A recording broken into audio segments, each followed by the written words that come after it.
우리 오늘 구약성경 룻기 1장 피겠습니다. 룻기 1장 1절로 22절 볼게요.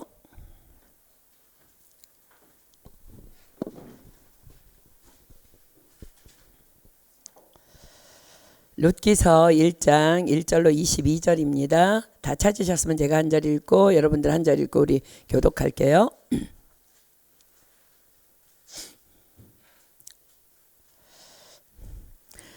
제가 1절 읽습니다. 사사들의 치리하던 때에 그 땅에 흉년이 드니라. 유다 베들레헴의 한 사람이 그 아내와 두 아들을 데리고 모압 지방에 가서 우거하였는데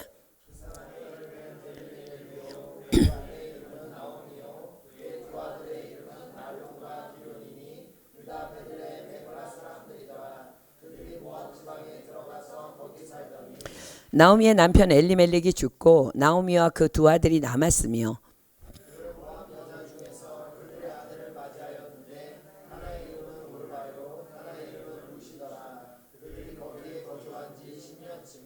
말론과 기럧 두 사람이 다 죽고 그 여인은 두 아들과 남편의 뒤에 남았더라.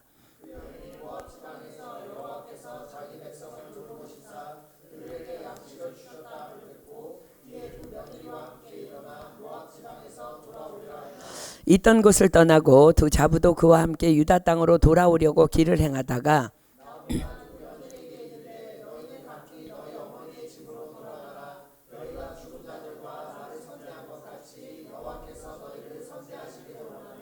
여호와께서 너희로 각각 남편의 집에서 평안함을 얻게 하시기를 원하노라 하고 그들에게 입맞춤에 그들이 소리 높여 울며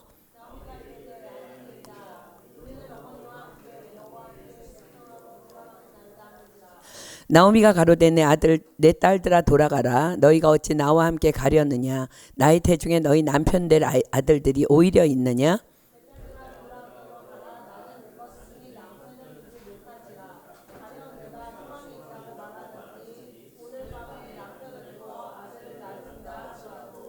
너희가 어찌 그것을 인하여 그들의 자라기를 기다리겠느냐. 어찌 그것을 인하여 남편 두기를 멈추겠느냐. 내 딸들아 그렇지 아니하니라. 여호와의 손이 나를 치셨으므로 나는 너희로 인하여 더욱 마음이 아프도다.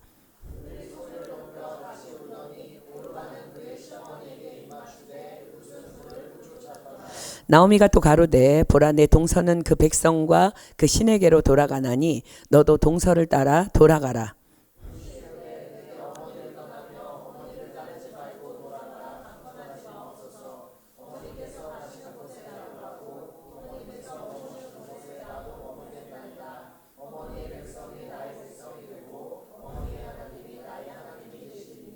어머니께서 죽으시는 곳에서 나도 죽어 거기 장사될 것이라. 만일 내가 죽는 일 외에 어머니와 떠나면 여호와께서 내게 벌을 내리시고 더 내리시기를 원하나이다.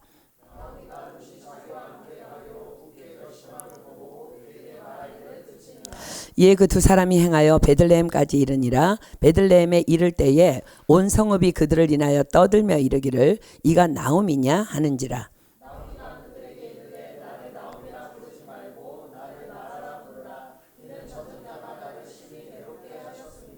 내가 풍족하게 나갔더니 여호와께서 나로 비어 돌아오게 하셨느니라. 여호와께서 나를 징벌하셨고 전능자가 나를 괴롭게 하셨거늘 너희가 어찌 나를 나오미라 칭하느뇨 하니라. 나오미가 모압 지방에서 그 자부 모압 여인 룻과 함께 돌아왔는데 그들이 보리 추수 시작할 때에 베들레헴에 이르렀더라. 아멘. 오늘 우리가 공부하려는 룻기서는요, 그저 사사들이 치리하던 때에 있던 한 평범한 가정의 이야기가 아니라 우리를 구원하시기 위해 육신을 입고 이 땅에 오신 예수 그리스도의 족보 이야기입니다. 자, 로마서 1장 2절로 4절 갑니다. 로마서 1장 2절로 4절. 로마서 1장 2절로 4절입니다.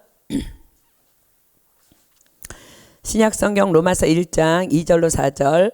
이 복음은 하나님이 선지자들로 말미암아 그의 아들에 관하여 성경에 미리 약속하신 것이라. 이 아들로 말하면 육신으로는 다윗의 혈통에서 나셨고 성결의 영으로는 죽은 가운데서 부활하여 능력으로 하나님의 아들로 인정되셨으니 곧 우리 주 예수 그리스도시니라. 자, 예수님이 다윗의 혈통에서 나셨대요. 자, 마태복음 1장 갑니다. 마태복음 1장.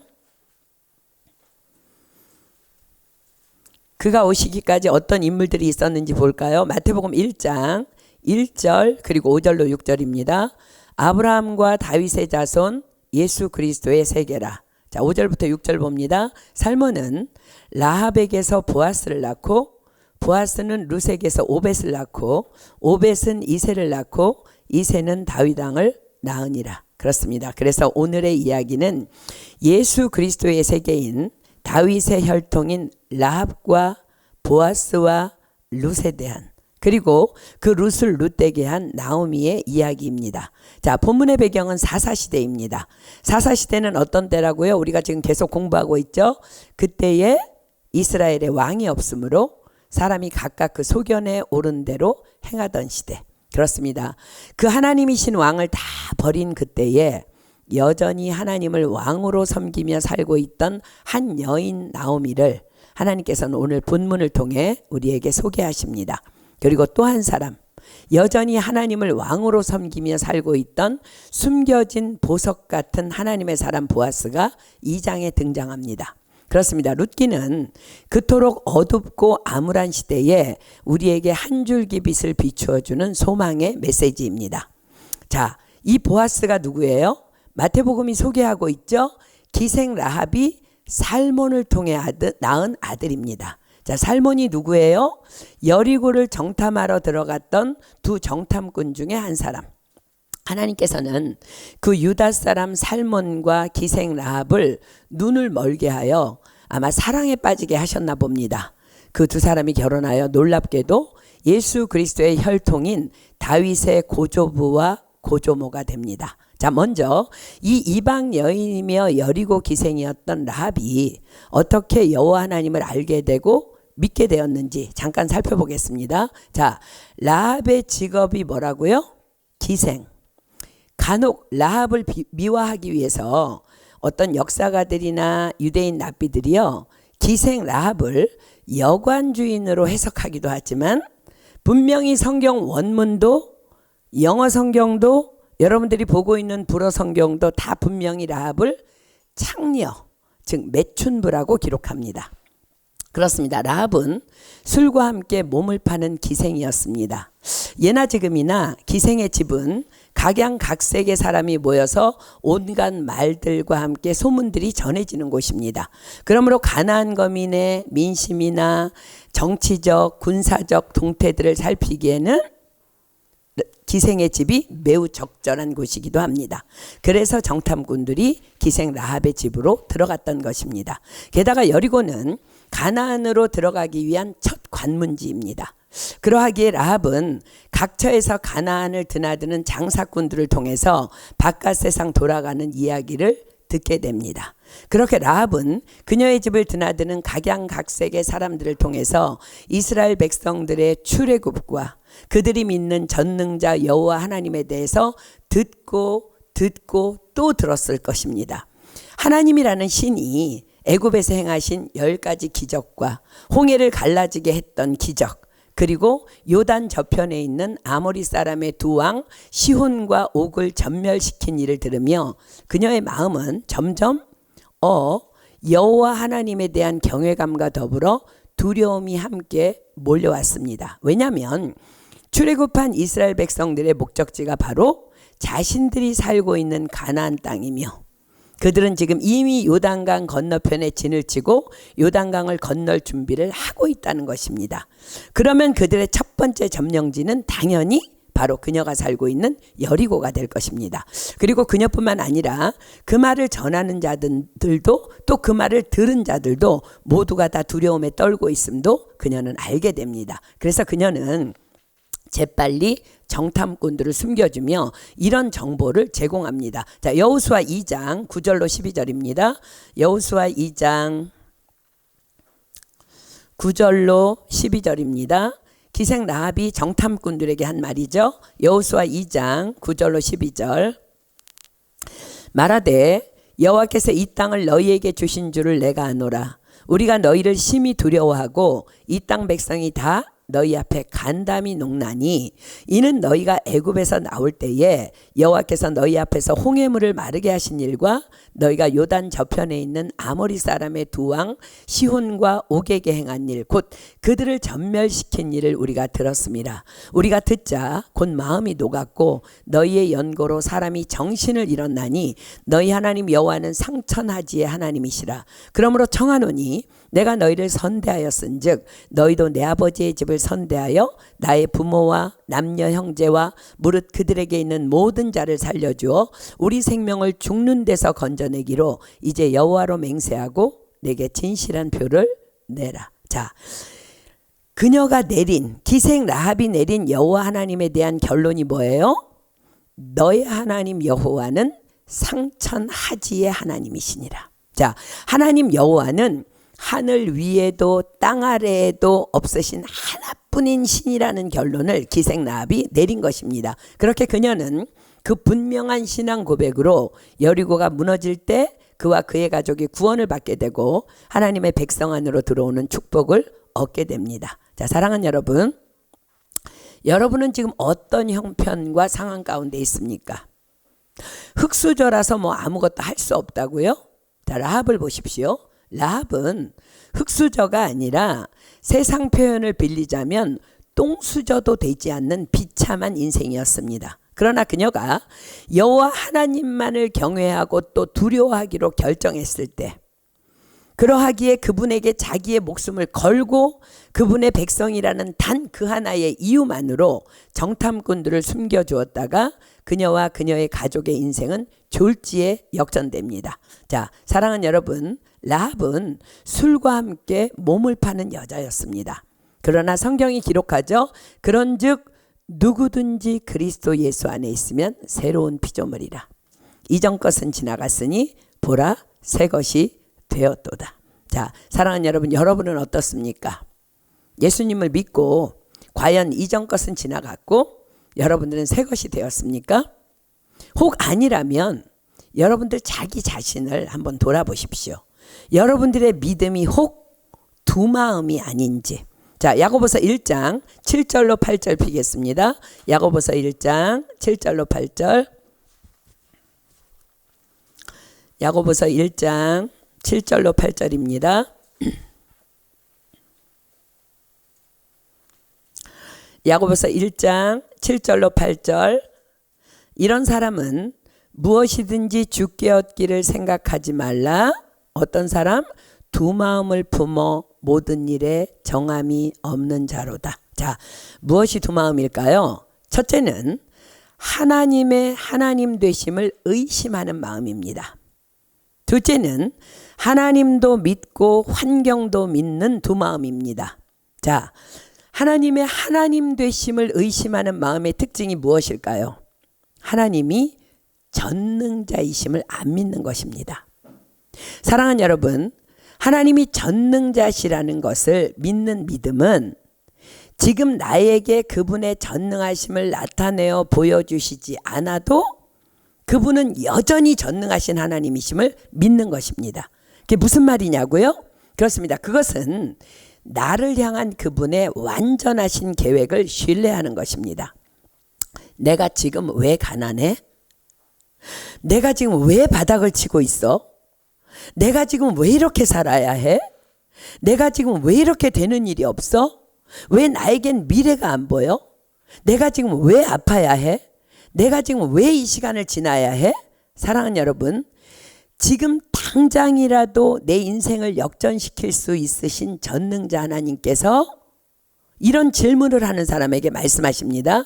이는 너를 낮추시며 너를 시험하사 내 마음이 어떠한지 그 명령을 지키는지 아니 지키는지 알려 하심이라.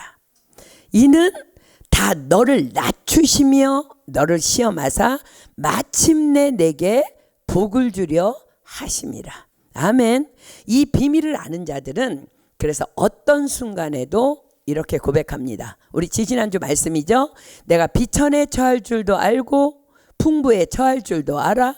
모든 일에 배부르며 배고픔과 풍부와 궁핍에도 일체의 비결을 배웠노라. 내게 능력 주시는 자 안에서 내가 모든 것을 할 수 있느니라. 이것이 바로 하나님께서 아브라함에게 말씀하신 나는 전능한 하나님이니 너는 내 앞에서 행하여 완전하라인 것입니다. 자, 다시 무엇이 두 마음이라고요? 첫째, 하나님의 하나님 되심을 의심하는 마음. 자, 둘째는 하나님도 믿고 또 환경도 믿는 두 마음입니다. 사실 이 두 번째 두 마음인 하나님도 믿고 환경도 믿는 이 믿음은 엄밀히 말해 믿음이라고도 할 수 없는 아주 골치 아픈 믿음입니다. 우리의 삶이 곤고해질 때 우린 혹 전능자 하나님을 의심하는 마음은 있지만 그래도 하나님께 매달립니다. 기도도 하고 금식도 하고 말씀도 붙잡고 또 예배에도 더 열심히 나오고 그러면서 믿음이 성숙해집니다. 그러나 하나님도 믿고 환경도 믿는 믿음은 환경이 좋아지면 성숙해지는 것이 아니라 하나님은 거의 안중에도 없습니다. 작년쯤인가요? 제 기억에 새롭게 하소서에 유명 아이돌 가수 출신인 한 자매가 이제 간증을 하나 나왔는데 그녀의 간증 스토리가 너무 안타까웠습니다. 가난했고 아팠고 외로울 때 하나님을 정말 뜨겁게 만났습니다. 그 과정에서 하나님의 음성도 들었고 환상도 보았습니다. 이젠 하나님의 살아계심을 도무지 부인할 수 없는 사람이 되었습니다. 그래서 온통 자신의 삶을 가수가 아닌 전도자의 삶을 막 살아가다시피 합니다. 그리고 교회에서 믿음 좋은 배우자를 만나서 목사님의 주례로 결혼을 하게 됩니다. 그런데 결혼 후에 그녀의 믿음은 점점 다운되어 가기 시작합니다. 슬쩍 새벽기도 빠지고 가정교회 모임 빠지고 이젠 놀러 가느라 주일도 범합니다. 왜요? 그녀의 슬픔이, 그녀의 외로움이, 그녀의 아픔이 남편의 사랑으로 채워진 것입니다. 그러다가 남편과의 관계에 금이 가기 시작하자 다시 울며 불며 살려달라고 하나님께 나와 매달립니다. 그러다가 관계가 좀 회복되고 그러다가 다시 가수의 자리에 서게 되는 기회가 오게 되고 최고의 자리에 올라갑니다. 그러자 다시 믿음이 점점 또 다운되기 시작합니다. 왜요? 그녀의 슬픔이, 그녀의 외로움이, 그녀의 아픔이 최고의 가수라는 명예로 채워진 것입니다. 그러나 매니저와의 관계 악화와 사기를 인해서 모든 것을 다 잃어버리자 다시 하나님을 찾습니다. 자, 사랑하는 여러분, 이거 믿음 아닙니다. 하나님이 나의 전부이시며 하나님이 나의 왕이시라면 나의 환경이 좋든 나쁘든 하나님은 여전히 나의 왕이십니다. 그런데 그녀에게 왕은 자신을 일시적인 만족으로 채워주는 자신의 외로움, 슬픔, 아픔을 만져주는 듯한 달콤한 환경이었던 것입니다. 이런 사람들 아주 많습니다. 그런데 이거 결코 믿음 아닙니다. 왜냐고요? 자, 사랑하는 여러분, 하나님은 누구세요? 하나님이 누구세요? 우리 주는 광대하시며 능력이 많으시며 그 지혜가 무궁하시도다. 믿으십니까? 자, 여러분 잘 들으십시오. 우리 주는 광대하시며 능력이 많으시며 그 지혜가 무궁하신 분이에요. 우리가 하나님을 만났다는 것은, 우리가 예수님을 믿는다는 것은 이 광대하시며 능력이 많으시며 지혜가 무궁하신 하나님을 만난 것이며 그 하나님이신 예수님을 믿는 것입니다. 그런데 성경은 성령이 아니면 예수를 아무도 주라 시인할 수 없다 분명히 말씀하십니다. 자, 고린도전서 12장 3절 한번 펴볼게요. 고린도전서 12장 3절. 고린도전서 12장 3절입니다. 고린도전서 12장 3절. 그러므로 내가 너희에게 알게 하노니 하나님의 영으로 말하는 자는 누구든지 예수를 저주할 자라 하지 않고 또 성령으로 아니하고는 누구든지 예수를 주시라 할 수 없느니라. 자, 이게 무슨 말이에요? 예수님을 믿는다는 것은 우리가 성령 받았다는 것을 의미한다는 거예요. 자, 여러분들 지금 다 예수님 믿으시잖아요. 그죠? 지난 주일 예배 때 목사님이 십자가에 대해서 말씀하시는데 너무 감격이 되는 거. 왜요? 그 믿어지는 게 너무 은혜라는 게 깨달아지는 거야. 아니 어떻게 그게 믿어지냐고. 그게 은혜지. 그렇지 않아요? 예수님이 나를 위해서 십자가에서 그렇게 찢기시고 피 흘리신 게 믿어지는 거야. 그게 왜 믿어져요? 성령 받았기 때문에. 예수님을 믿는다는 것은 우리가 성령 받았다는 것을 의미하는 거예요. 자, 그런데 성령님이 누구셔요? 하나님이시며 예수님이십니다. 그러면 우리가 받은 성령님도 역시 광대하시며 능력이 많으시며 그 지혜가 무궁하신 분이라는 거예요. 자, 우리가 이 광대하시며 능력이 많으시며 그 지혜가 무궁하신 분을 만났습니다. 아니 그분이 또 지금 내 안에 들어와 계십니다. 그렇다면 우리가 하나님을 만난 그 후부터 하나님이 아닌 그 어떤 것으로 과연 만족이 가능할까요? 아니요, 결코 그럴 수 없습니다. 하나님을 만난 자는 그 무엇으로도 그 어떤 것으로도 만족할 수 없습니다. 이제부터 우리의 만족은 다만 하나님, 즉 성령 충만 뿐입니다. 돈이요? 하나님 만난 자는요, 돈 우습습니다. 명예요? 학위요? 지위요? 고액 연봉이요? 아니요. 하나님 만난 자는요, 그거 다 별거 아니에요. 왜요? 그 크신 하나님을 만났으니까. 그래서 그 하나님만이 나를 채울 수 있기에 하나님을 만난 자들은요, 오직 나의 만족은 하나님 한 분이시기 때문에 그토록 말씀을 사모하고 기도를 사모하고 예배의 자리를 사모하며 달려 나오는 것입니다. 아멘입니까? 그런데 사랑하는 여러분, 더 놀라운 하나님의 은혜는 뭔지 아세요? 겸손과 여호와를 경외함의 보응은 재물과 영광과 생명이라고 말씀하세요. 그렇습니다. 다만 하나님 한 분만으로 만족하며 사는 인생들에게는 하나님께서 재물과 영광과 생명까지 모든 좋은 것에 부족함이 없이 넘치도록 채우신다는 것입니다. 왜요? 왜 그러실까요? 그런 따위들이 그 사람에게는 더 이상 우상이 될 수 없기 때문입니다. 그리고 세상을 살아가기 위해서는 또 우리에게 또 다른 영혼을 섬기기 위해서는, 우리가 삶을 살아가기 위해서는, 그리스도의 몸된 교회 공동체를 섬기기 위해서는, 또 세계 선교를 위해서는, 또 모로코 같은 데도 가야 되기 위해서는 재물도 영광도 생명도 필요하니까 하나님께서 하나님 일하라고 주시는 거예요. 아멘입니까? 자, 사랑하는 여러분, 하나님 만나셨습니까? 예수님을 나의 주로 영접하셨습니까? 성령 받았습니까? 그렇다면 이제부터 세상 기웃거리지 마십시오. 여러분들에게 만족함을 줄 것 세상 아무것도 없습니다. 아무 것으로 이젠 채울 수가 없어. 다만 오늘도 범사의 여호와를 인정하며 하루하루를 주어진 모든 삶에 감사함으로 최선을 다해 살아가십시오. 그럼 주님께서 오늘 우리에게 일용할 양식을 공급해 주실 것이며, 우리를 향하신 하나님의 개개인의 믿음의 훈련이 끝나게 되면 옳다 인정하심을 받는 날에, 하나님의 시간에, 하나님의 때에 하나님께서 당신의 뜻을 여러분 한 사람 한 사람에게 반드시 이루실 것입니다. 아멘. 이런 크신 하나님을 만난 살몬과 라합이 가정을 이루어서 보아스를 낳았습니다. 보아스는 얼마나 그의 아버지와 어머니를 통해 여호와 하나님이 행하신 그 크고 놀라운 일들을 귀가 닳도록 듣고 자랐을까. 그리고 그렇게 자란 그들의 아들 보아스가 과연 어떤 사람으로 성장했을까요? 그렇습니다.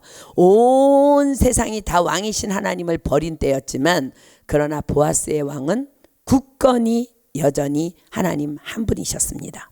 이렇게 보아스가 준비되던 시간, 되어 있던 시간에 하나님께서는 또 한 사람의 왕이신 하나님의 백성인 나옴이라는 한 여인을 통해 일하기 시작하십니다. 이것이 오늘 본문의 시작입니다. 자, 룻기 1장 보겠습니다. 1절. 사사들의 치리하던 때에 그 땅에 흉년에 드니라. 유다 베들레헴의 한 사람이 그 아내와 두 아들을 데리고 모압 지방에 가서 우거하였는데, 자, 사사들이 치리하던 때에 그 땅이 흉년이 들었대요. 그 땅이 어디예요? 이스라엘 백성들이 들어가 살고 있는 가나안 땅. 가나안 땅은 원래 어떤 땅이에요? 젖과 꿀이 흐르는 아름다운 땅. 그런데 그 땅에 흉년이 들었답니다. 무슨 까닭일까요? 자, 신명기 11장으로 가겠습니다. 신명기 11장 11절로 17절. 신명기 11장 11절로 17절입니다. 구약성경 신명기 11장 11절로 17절. 너희가 건너가서 얻을 땅은 산과 골짜기가 있어서 하늘에서 내리는 비를 흡수하는 땅이요 내 하나님 여호와께서 권고하시는 땅이라. 새초부터 새말까지 내 하나님 여호와의 눈이 항상 그 위에 있느니라. 내가 오늘날 너희에게 명하는 나의 명령을 너희가 만일 청종하고 너희의 하나님 여호와를 사랑하여 마음을 다하고 성품을 다하여 섬기면 여호와께서 너희 땅에 이른 비 늦은 비를 적당한 때에 내리시리니 너희가 곡식과 포도주와 기름을 얻을 것이요 또 육축을 위하여 들에 풀이 나게 하시리니 내가 먹고 배부를 것이라. 너희는 스스로 삼가라.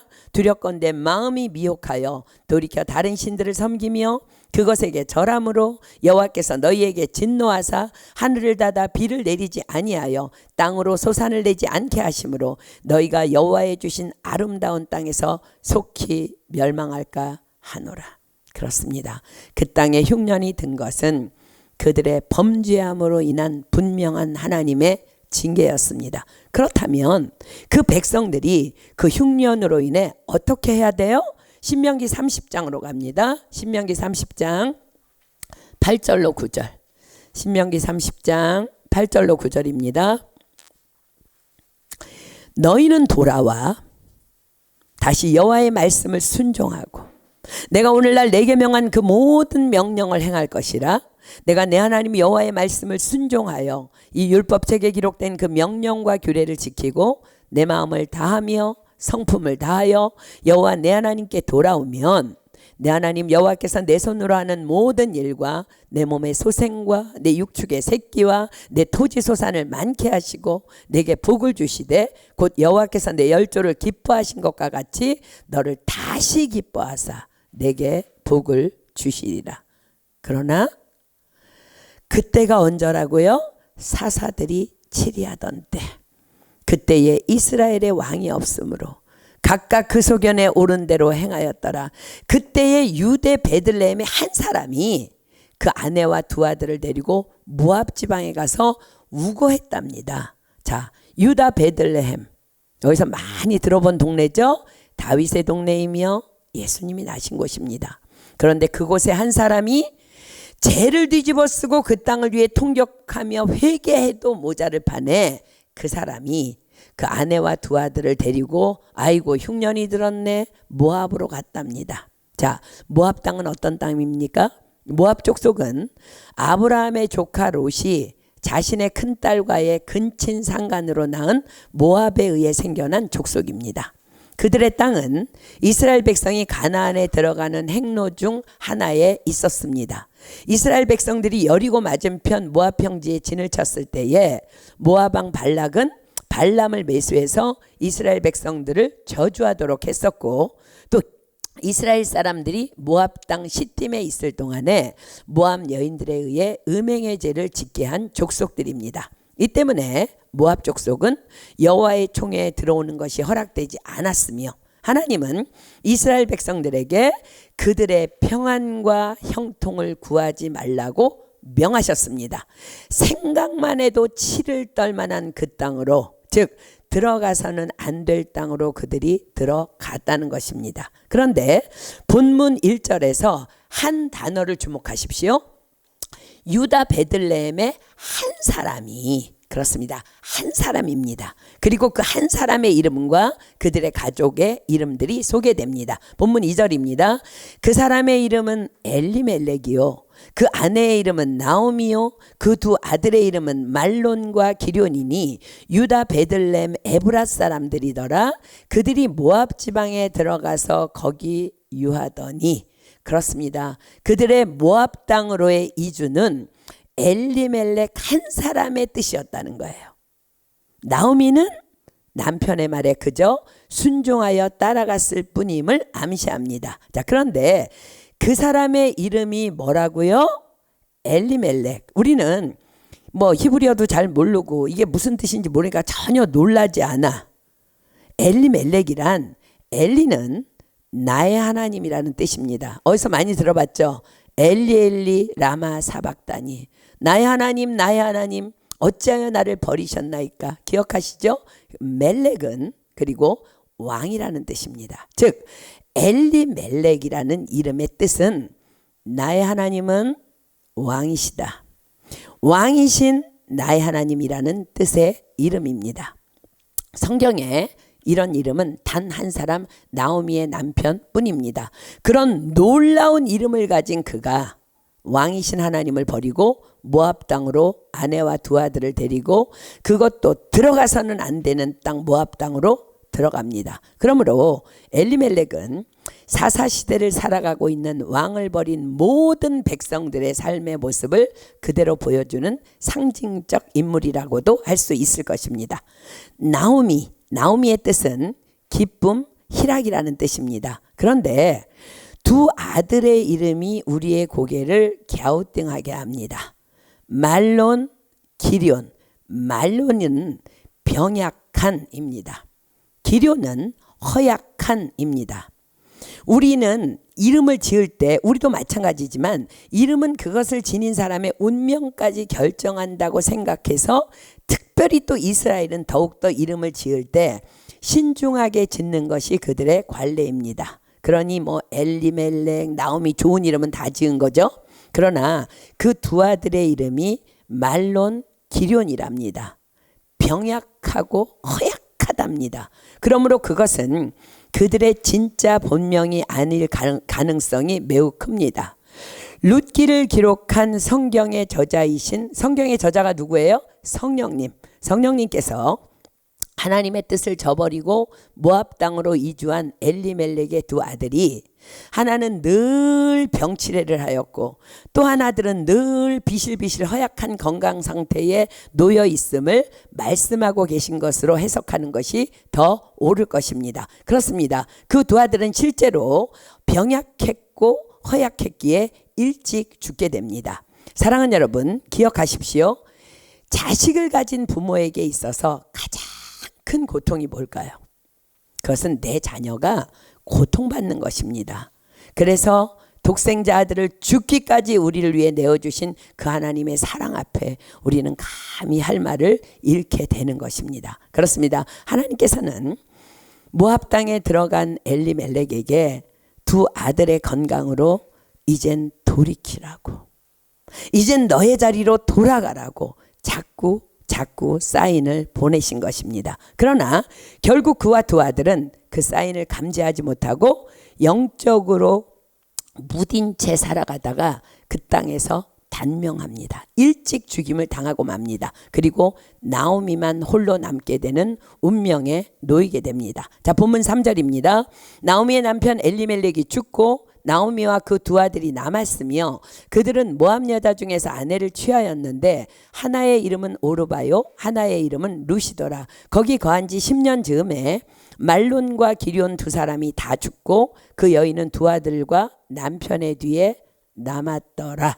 이 처참한 환경 앞에 선 나오미에게 고향 땅 이스라엘의 소식이 들려옵니다. 이젠 기근이 그쳤다는 것입니다. 나오미는 이제 내 고향 내 나라로 돌아가기 위해 두 며느리와 함께 유다 땅 베들레헴으로 출발합니다. 6절입니다. 그가 모압 지방에 있어서 여호와께서 자기 백성을 권고하사 그들에게 양식을 주셨다 함을 들었으므로 이에 두 자부와 함께 일어나 모압 지방에서 돌아오려 하여 있던 곳을 떠나고 두 자부도 그와 함께하여 유다 땅으로 돌아오려고 길을 행하다가 나오미가 두 자부에게 이르되 너희는 각각 어미의 집으로 돌아가라. 너희가 죽은 자와 나를 선대한 것 같이 여호와께서 너희를 선대하시기를 원하며, 두 자부가 굉장히 선했나 봐요. 여호와께서 너희로 각각 남편의 집에서 평안함을 얻게 하시기를 원하노라 하고 그들에게 입맞춤에 그들이 소리를 높여 울며 나오미에게 이르되 아니니이다. 우리는 어머니와 함께 어머니의 백성에게로 돌아가겠나이다. 나오미는 모든 것을 다 잃었기에 이제 아무것도 가진 것이 없습니다. 만약 이 두 며느리가 자신을 따라 유다 땅으로 들어간다면, 게다가 모압 사람을 지극히 꺼려하는 이스라엘 백성들 안에서 자신이 그들을 보호해줄 아무런 대책도 능력도 없는 상황입니다. 그래서 두 며느리에게 너희들 친정으로 각각 돌아가라 권면합니다. 그러나 두 며느리의 성품이 남달랐던 것 같습니다. 그래도 그 과부인, 그 빈털터리인, 뭘 볼 게 있다고 그 시어머니를 따라가겠다 합니다. 고생이 환히 보이는 그 길에서 말입니다. 나오미는 그들을 설득하기 시작합니다. 11절입니다. 나오미가 가로되 내 딸들아 돌아가라. 너희가 어찌 나와 함께 가려느냐? 나의 태중에 너희 남편 될 아들들이 오히려 있느냐? 내 딸들아 돌이켜 너희 길로 가라. 나는 늙었으니 남편을 두지 못할지라.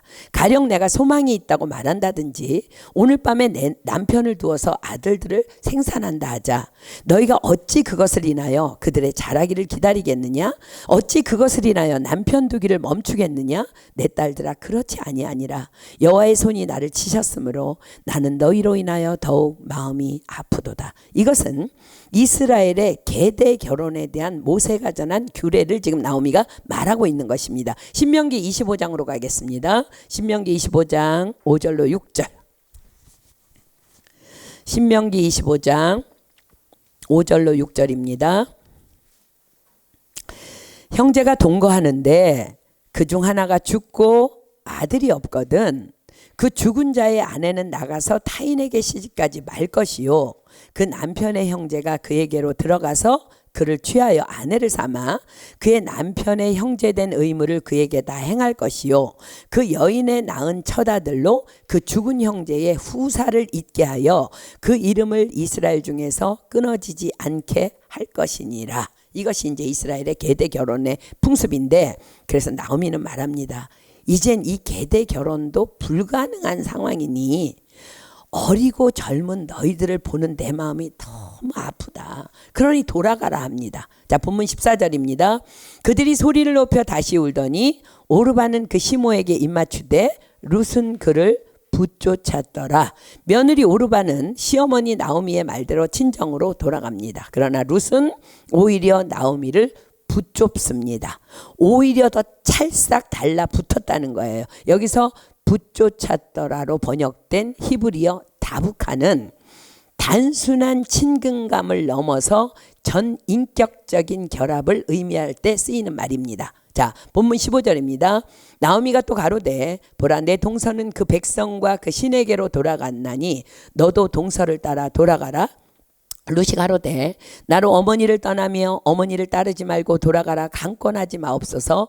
어머니께서 가시는 곳에 나도 가고 어머니께서 유숙하시는 곳에서 나도 유숙하겠나이다. 어머니의 백성이 나의 백성이 되고 어머니의 하나님이 나의 하나님이 되시리니 어머니께서 죽으시는 곳에서 나도 죽어 거기 장사될 것이라. 만일 내가 죽는 일 외에 어머니와 떠나면 여호와께서 내게 벌을 내리시고 더 내리시기를 원하나이다. 나오미가 룻의 자기와 함께 가기로 굳게 결심함을 보고 그에게 말하기를 그치니라. 과연 며느리 룻은 저 빈털터리의 가장 비천한 과부인 나오미를 왜 이토록 찰싹 달라붙어서 다부카, 즉 붙쫓았을까요? 베들레헴으로 들어가며 고백하는 나오미의 고백이 그것을 분명하게 답해 줍니다. 자, 19절 봅니다. 이에 그 두 사람이 행하여 베들레헴까지 이르니라. 베들레헴에 이를 때에 온 성읍이 그들을 인하여 떠들며 이르기를 이가 나오미냐 하는지라. 나오미가 그들에게 이르되 나를 나오미라 칭하지 말고 마라라 칭하라.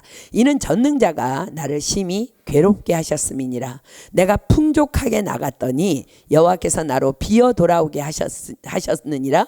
여호와께서 나를 징벌하셨고 전능자가 나를 괴롭게 하셨거늘 너희가 어찌 나를 나오미라 칭하느뇨 하니라. 자, 나오미가 무엇라고 반복해서 거듭 고백하고 있어요? 전능자가 나를 심히 괴롭게 하셨습니다.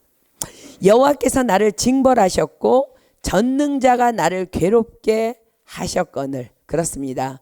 나오미의 하나님은 전능하신 하나님, 즉 어떤 상황에 그가 놓였을 때라도 그의 하나님은 여전히 전능자시라는 것입니다. 전능하신 하나님 엘샤다이입니다. 엘샤다이에 해당하는 히브리어가 가진 뜻은 지금 목사님이 여러 번 설명했죠. 어찌 인간의 말로 표현할 수 없는 포괄적인 의미를 포함하고 있기에 그저 엘샤다이 하면 전능하신 하나님이라고 번역했지만 샤다이의 원 오리지널 의미는 어머니의 가슴이라는 뜻이라고 합니다. 자, 성경이 기록하죠. 사람의 사정을 사람의 속에 있는 영 외에는 누가 알리요? 이와 같이 하나님의 사정도 하나님의 영 외에는 아무도 알지 못하느니라. 그렇습니다.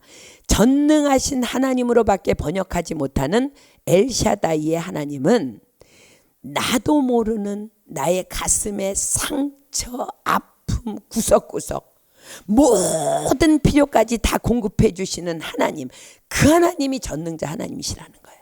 그렇습니다. 나오미의 외롭고 험한 길을 그 엘샤다이 하나님만이 다 아신다는 나오미의 믿음의 고백인 것입니다.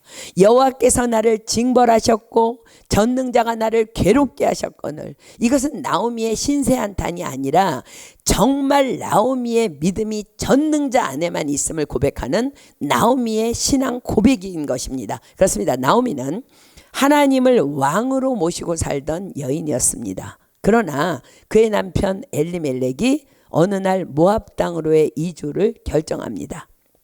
가서는 안 되는 길이었습니다. 그러나 나오미가 남편을 따라 나선 이유는 단 하나. 그의 왕은 그의 남편 엘리멜렉이 아니라 다만 하나님이셨기 때문입니다. 이게 무슨 말이냐고요? 나오미는 하나님의 창조의 질서를 결코 무시하지 아니하고 남편을 따랐다는 것입니다. 자, 이게 무슨 말일까? 에덴 동산에서 선악과로 말미암아 아담과 하와가 범죄했을 때에 하나님께서는 여자인 하와에게 무엇을 하셨어요? 창세기 3장 16절 핍니다. 창세기 3장 16절. 창세기 3장 16절. 창세기 3장 16절입니다.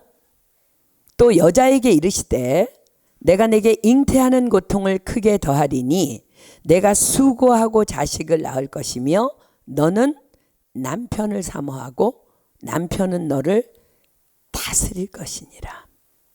이것이 창조의 질서예요. 사랑하는 여인 여러분, 까불지 마십시오. 하나님의 창조의 질서는요, 남편을 사모하고 남편은 여자를 다스리는 거예요. 자, 그래서 성경 에베소서가 기록하죠. 에베소서 5장 22절로 23절입니다. 여자들이 남편에게 순종하기 쉽지 않아요. 왜 그래요? 남자는 흙으로 만들었고 여자는 갈비뼈로 만들어서 훨씬 더 지혜로워요. 그러나 하나님의 창조의 질서는 여인들이 남편에게 복종하는 거야. 자, 에베소서 5장 22절로 23절입니다. 아내들이여 자기 남편에게 복종하기를 주께 하듯 하라. 이는 남편이 아내의 머리됨이 그리스도께서 교회의 머리됨과 같음이니 그가 친히 몸의 구주시니라. 그렇습니다. 남편 엘리멜렉의 결정이 잘못된 결정인 줄 알기에 나오미는 엎드려 기도했고 또 기도했으며 남편을 설득도 해보았지만 결코 그의 계획을 변경시킬 수 없었음을 전능자 하나님은 다 아셨습니다. 엘샤다이 하나님은 다 아셨습니다. 하나님의 창조의 질서를 따르기 위해 그리고 왕이신 하나님의 말씀이 남편에게 복종하라 하셨기에 남편을 따라 모압 땅으로 들어간 것을 엘샤다이 하나님은 다 아셨습니다. 나오미는 그 엘샤다이 하나님을 전능자 하나님을 믿었기에 지금껏 이 모든 상황을 버티며 견디어 올 수 있었던 것입니다. 남편 엘리멜렉이 죽음을 맞이했을 때도 나오미는 하나님의 징계임을 알았고 또 엘샤다이 하나님은 자신의 아픔을 낱낱이 다 아심을 나오미는 믿었습니다. 그 병약하고 허약한 두 아들이 차례로 젊디 젊은 아내들을 남겨두고 또 자식도 남겨두지 않은 채 죽음을 맞이했을 때도 나오미는 엘샤다이 하나님을 붙잡았습니다. 그리고 며느리 룻은 자신의 시어머니 나오미가 고통 앞에서 자신의 고통을 어떻게 처리하는지 다 보아 왔던 것입니다. 어쩌면 자살이라는 극단적인 선택을 나오미가 한다 해도 충분히 동정받을 만한 극한 상황임에도 불구하고 나오미는 엘샤다이 하나님만을 바라보며 견뎌내는 그 모든 과정들을 룻은 다 보았던 것입니다. 그렇습니다. 룻은 한 여인인 나오미가 아니라 그 연약한 여인이 몸부림치며 절규하면서도 버티고 견딜 수 있는 힘을 주시는 그 여호와라는 분이 시어머니 나오미와 늘 함께 계심을 똑똑히 본 것입니다. 그리고 그 엘샤다이 하나님만을 바라보는 그 나오미의 믿음이 기어이 룻이라는 한 믿음의 여인을 만들어냅니다. 그리고 준비된 보아스라는 그들의 가장 가까운 친족과의 계대 결혼으로 룻은 기어이 예수 그리스도의 족보 안으로 들어오게 됩니다. 그런데 사랑하는 여러분, 자 보십시오. 하나님이 정하신 계대 결혼의 규례대로라면 이 룻이 가장 가까운 친족인 보아스와의 결혼으로 낳은 아이는 실제적으로 누구의 자식이 돼요? 누구의 이름을 잇게 돼요? 자, 다시 신명기로 가겠습니다. 신명기 25장 5절로 6절입니다. 신명기 25장 5절로 6절입니다. 자, 지금 이제 나오미와 그 형편을 바라보면서 다시 한번 신명기 25장 5절로 6절로 한번 가보세요. 형제가 동거하는데 그중 하나가 죽고 아들이 없거든 그 죽은 자의 아내는 나가서 타인에게 시집가지 말 것이요 그 남편의 형제가 그에게로 들어가서 그를 취하여 아내를 삼아 그의 남편의 형제된 의무를 그에게 다 행할 것이요 그 여인의 낳은 첫 아들로 그 죽은 형제의 후사를 잇게 하여 그 이름을 이스라엘 중에서 끊어지지 않게 할 것이니라. 자 보세요. 나오미의 남편도 죽었습니다. 그의 두 아들도 죽었습니다. 그래서 며느리 룻이 가장 가까운 친족인 보아스와의 계대 결혼으로 아들을 낳습니다. 그럼 실제적으로 이 아들은 누구의 아들이에요? 엘리멜렉의 아들입니다. 즉 실제적으로는 엘리멜렉의 이름이 이스라엘에서 끊어지지 않게 되는 것이므로 누구 자식이에요? 나오미의 자식이 되는 거예요. 자, 룻기 4장 13절로 17절 봅니다. 나오미가 여러분 다 잃은 것 같습니까? 아니요, 하나님이 다 돌려주십니다. 룻기 4장 13절로 17절입니다. 룻기 4장 13절로 17절. 이에 보아스가 룻을 취하여 아내를 삼고 그와 동침하였더니 여호와께서 그로 잉태케 하심으로 그가 아들을 낳은지라. 여인들이 나오미에게 이르되 찬송할지로다. 여호와께서 오늘날 내게 기업 물을 자가 없게 아니하셨도다. 이 아이의 이름이 이스라엘 중에 유명하게 되기를 원하노라. 이는 내 생명의 회복자며 내 노년의 봉양자라. 곧 너를 사랑하며 일곱 아들보다 귀한 자부가 낳은 자로다. 나오미가 아기를 취하여 품에 품고 그의 양육자가 되니 그 이웃 여인들이 그에게 이름을 주되 나오미가 아들을 낳았다 하여 그 이름을 오벳이라 하였는데 그는 다윗의 아비인 이새의 아비였더라. 그러나 사랑하는 여러분, 나오미는 다만 거룩한 하나님의 도구로만 쓰임받음에 만족하며 그들의 계보에서 조용히 빠져나옵니다. 이것이 바로 엘샤다이 하나님, 전능하신 하나님을 왕으로 모시고는 사는 자들의 참된 신앙의 모습인 것입니다. 자, 나오미의 믿음을 다시 한 번 더 들여다볼까요? 본문 20절 21절입니다. 나오미가 그들에게 이르되 나를 나오미라 칭하지 말고 마라라 칭하라. 마라가 뭐예요? 쓰다는 거예요. 나오미는 뭐라고? 기쁨이라는 거야. 전능자가 나를 심히 괴롭게 하셨음이니라. 여러분, 모압 땅에서의 이 나오미의 괴로움과 고통과 아픔과 절규가 그대로 이 여기에서 지금 고백됩니다. 내가 풍족하게 나갔더니 남편과 두 아들과 풍족하게 나갔더니 여호와께서 나로 비어 돌아오게 하셨느니라. 여호와께서 나를 징벌하셨고. 사랑하는 여러분, 공동체적인 고백 보세요. 나오미는 잘못한 거 하나도 없어요. 근데 여호와께서 나를 징벌하셨다고. 전능자가 나를 괴롭게 하셨다고. 그러니까 자기 남편과 자기 가정의 죄를 다 내가 했다고 지금 자기한테 책임을 전가하는 거야. 나를 괴롭게 하셨거늘 너희가 어찌 나를 나오미라 칭하느뇨 하니라. 내 삶이 괴롭든 힘겹든 기쁘고 행복하던 내 삶은 다만 전능자 하나님의 손안에만 있다는 고백입니다. 그런 나오미에게 하나님께서는 어떤 상을 베풀어 주셨어요? 평생 하나님의 마음을 그토록 아프게 하던, 그래서 나오미로 그토록 고통 가운데 절규하게 하던 그 환경인 그 남편과 두 아들을 거두어 가시고, 사랑하는 여러분, 이거 죽인 게 포커스가 아니고요. 내가 왕이신 하나님을 모시고 살 때 나에게 고통되는 환경을 하나님께서 거두어 가시고 새로운 기쁨의 축복을 부어주신다는 메시지예요. 그 나오미에게 새로운 기쁨의 가뭄을 일으켜 주신 것입니다. 칠흑같이 어둡고 암울한 그 왕이 없던 사사시대에 다만 왕이신 하나님만을 모시고 사는 그토록 하나님이 기뻐하시는 아름다운 가문 공동체, 보아스와 룻의 만남, 그리고 뒤늦게 안게 된 자신의 자식이자 손주인 오벳과 함께 왕이신 하나님이 이루어 주신 가정을 선물로 받게 된 것입니다. 나오미라는 이름대로 기쁨을 거두게 해 주신 것입니다. 자, 사랑하는 여러분, 나오미의 그 외로움의 시간들을 혹 여러분들은 조금이나마 지금 공감하고 계십니까? 여러분을 돕기 위해서 제가 며칠 전 미국에서 일하고 있다는 박유진이라는 한 젊은 자매 변호사의 간증을 이렇게 온누리교회에서 한 것을 들었는데요. 굉장히 짧고 간단하지만 아주 강력한 감동을 제게 던져주는 간증이었습니다. 이 자매가 간증이 이렇습니다. 8살 때 사업하시는 부모님을 따라 뉴질랜드로 들어갔답니다. 그런데 부모님들은 한국을 왔다 갔다 해야 한다며 어린 자신만 남겨두고 한국으로 들어가 버리셨답니다. 처음에는 아주 좋으신 뉴질랜드 가정에서 돌봐 주셔서 살았는데 그분들은 너무 좋으셨지만 자신은 너무 외로웠답니다. 당연하죠. 8살, 9살짜리가 얼마나 외로워.